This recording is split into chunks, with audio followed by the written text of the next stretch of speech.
বাংলাদেশের master mind প্রকল্প, সেটি হলো পদ্মা ব্যারেজ। প্রায় ৩৫,০০০ কোটি টাকার এই প্রজেক্ট আজকে অনুমোদন হয়েছে, যেখানে বাংলাদেশের ৩ ভাগের ১ ভাগ অঞ্চল, ২৪টা জেলা, ৭ কোটি মানুষ, 37% তারা উপকারভোগী। জনস্বার্থে জনগুরুত্বপূর্ণ বিধায় এই প্রকল্পটি আজকে অনুমোদন হয়েছে।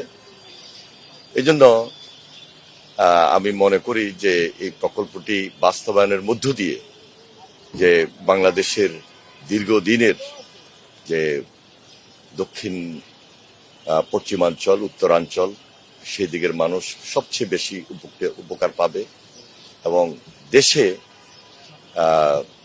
যে একটা উপকার সুবিধা রেভিনিউর দিক থেকে, সেটা আমরা এই প্রজেক্টটা শেষ হলে সবচেয়ে বেশি অর্জন করতে সক্ষম হব।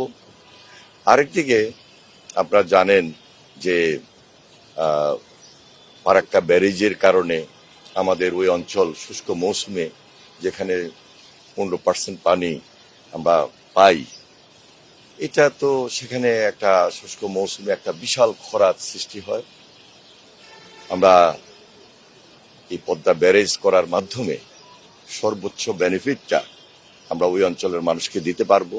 সেটা কৃষি খাতে হোক, সুন্দরবনের জন্য হোক, যেহেতু প্রচুর লবণাক্ততা হয়ে যায়, জলবদ্ধতা তৈরি হয় এবং পদ্মার সঙ্গে যে কানেক্টেড খালগুলো আছে, নদীগুলো আছে, সেগুলা ডিসকানেক্ট হয়ে যায় এবং পানির প্রত্যাহার হওয়ার কারণে এই সমস্ত সমস্যা তৈরি হয়।